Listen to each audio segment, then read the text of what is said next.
dan lawyer saya juga meminta surat permohonan minta maaf dari TV One. Saya tunggu.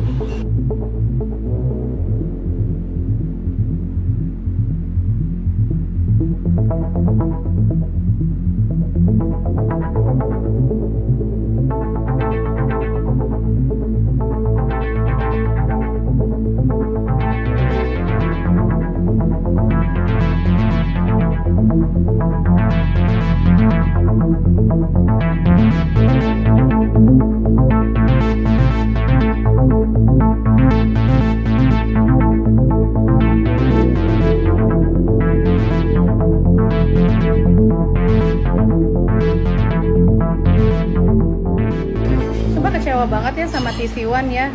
Nina nggak ngerti maksud Nirina. Nina udah memberikan waktu Nirina banyak untuk TV One dari jam 5.30 pagi ini untuk memberikan wawancara dan juga memberikan semua pikiran Nirina dan juga pengalaman Nirina untuk Nirina bagi di TV One.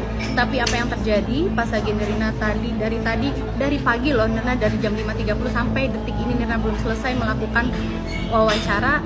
Tapi apa yang terjadi, TV One menjebak Nirina live bersama seseorang yang adalah mengaku kuasa hukum dari tersangka Riri Kasmita. Yang kita ketahui bukan dia. Kalaupun itu dia lawyer baru, oh come on, banyak lah pasti lawyer-lawyer yang pada saat seperti ini yang bermunculan. Tapi masa dikasih sih panggung sama TV One? I'm very disappointed dan saya